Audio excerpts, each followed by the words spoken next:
buenas, ¿cómo estás? Te doy la bienvenida al canal y al primer video de esta nueva sección en la que contaré historias curiosas de la cultura pop, abarcando temas como videojuegos, películas y series. Espero disfruten del video y si es de su agrado, revienten ese botón de like para ayudarme a crecer. Mi nombre es Chris, muchas gracias ante todo y los dejo con el video.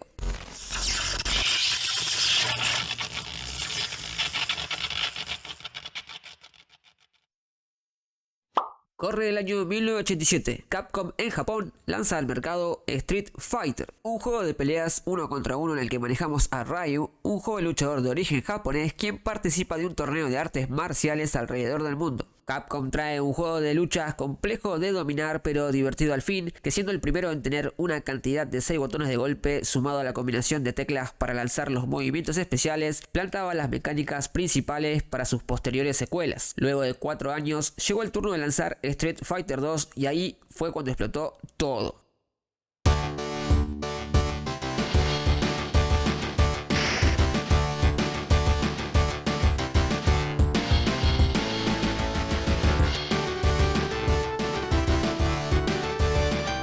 La secuela potenció todo lo bueno que había traído su predecesora. El roster aumentaba a 12 personajes, 8 seleccionables y 4 jefes, cada uno con sus técnicas, estilo propio e historia. Eso sumado a una fluidez gráfica superlativa, escenarios bien detallados y un soundtrack destacable, hicieron de Street Fighter 2 una de las mejores secuelas de la historia en lo que se refiere a videojuegos. Provocó un boom destacable en la época, haciendo que en los salones recreativos se hagan colas y colas para poder hacer un Hadouken. Y obviamente, como sucede en cualquier ámbito, la competencia notó el potencial que había tras los juegos de lucha, y como ha pasado en nuestro tiempo con el género Battle Royale, pasó en ese entonces con los juegos de pelea. Este es un juego con un género nuevo y vendible, y estas son las empresas con nombre de Carronia.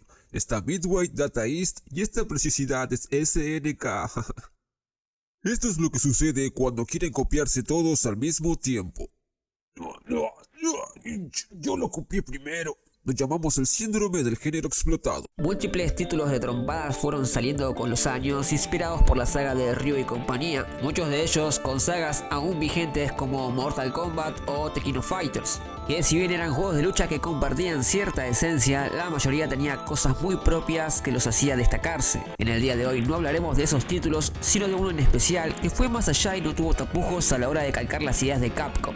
Hoy vamos a hablar del litigio legal que enfrentó a Capcom contra Data East y su Fighters History. Antes de seguir con el video, te comunico que puedes suscribirte al canal con el botón de la esquina inferior derecha, y si tenés ganas puedes seguirme en Twitch e Instagram. Ahora sí, seguimos. Como bien dijimos antes, la explosión que generó Street Fighter hizo que una cantidad considerable de empresas buscaran comer un poco de la torta de guita que estaba agarrando Capcom. Data East, responsable de juegos como Show & Mac and Windjammers, fue una de estas compañías con hambres de tener su propio fighting game. En 1993, 2 años después de la salida del prodigio de Capcom, lanza en recreativas Fighters History, un fighting game uno contra uno que, bueno, era muy similar al Street Fighter 2. Si bien en el mercado había títulos que estaban claramente inspirados en Street Fighter, como el caso de Art of Fighting, en el que uno de sus protagonistas, llamado Ryo, era una especie de fusión entre Ryu y Ken, lo que ocurría con Fighters History era diferente, ya que parecía un calco súper intencionado. Todo, absolutamente todo, era sospechosamente igual. Desde la escena de selección, la música, los movimientos especiales y hasta los estereotipos de los personajes. Tenemos un clon de Ryu, una especie de Chun-Li media rara, un grandulón bruto y lento a los Zangief, y hasta un rubio con una rosa emulando ser una especie de Vega. La similitud fue tan grande que llegó a oídos de Kenzo Tsushimoto, presidente de Capcom, quien terminó por denunciar a Data East por derechos de autor, tanto en Estados Unidos y en Japón. Capcom pidió 623 millones de yenes en daño, algo así como 4 millones de dólares, e incluso pidió que Data East no pueda distribuir su juego. Un dato de color es que Data East ya había tenido un juicio de esta característica, pero del lado demandante. En 1988 había considerado que el juego World Karate Championship de Epix había copiado al suyo, Karate Champ. Si bien había similitudes, el jurado declaró que ninguna estaba protegida por derechos de autor, por lo que Data East terminó perdiendo la contienda.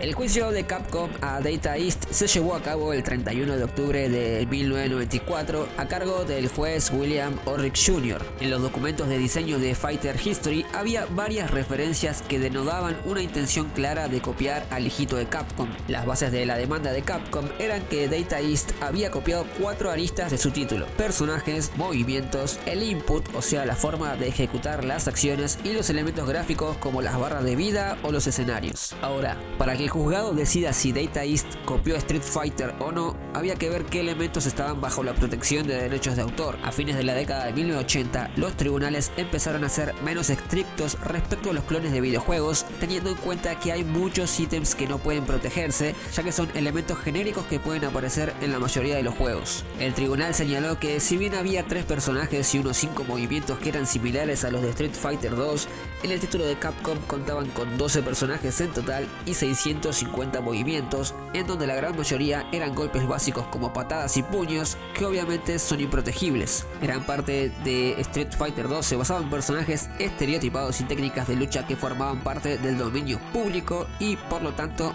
no protegido por derechos de autor. El tribunal decidió que Data East no había copiado nada que tuviera protegido Street Fighter 2. Afirmó que la protección de los derechos de autor no abarca los juegos como tales, ya que consisten en reglas abstractas e ideas de juego. Por lo tanto, las obras audiovisuales como las 2 que se encuentran actualmente ante el tribunal son en gran medida juegos sin protección. El juez aplicó un principio legal conocido como la doctrina de la fusión, donde los tribunales no extenderán la protección de los derechos de autor si efectivamente le da a alguien el monopolio de una idea. Gracias a que Data East pudo defender su postura y su videojuego, la salida de muchos otros títulos del género fue posible, y aunque algunos copiaron o se basaron en cosas creadas por Street Fighter 2, estos se vieron amparados en el legado de esta confrontación. Data East, posterior a este hecho, lanzó 2 secuelas para Fighters History: Fighters History Dynamite en 1994 y Fighters History Miseguchi Kiki Ipatsu en 1995. Si bien Capcom perdió el juicio, su pequeña cría siguió creciendo hasta convertirse en una de las sagas más importantes de la historia de los videojuegos, que de hecho el año que viene sacará otra entrega,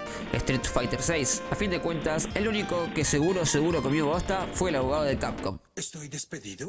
Oh, sí. Y esta fue la historia del enfrentamiento de Capcom y Data East. Si te gustaría más contenido como este, hacémelo saber en los comentarios, y si este mismo te gustó, apoyalo con un lindo like. Mi nombre es Chris, les mando un saludo enorme y nos vemos en la próxima emisión. ¡Chau!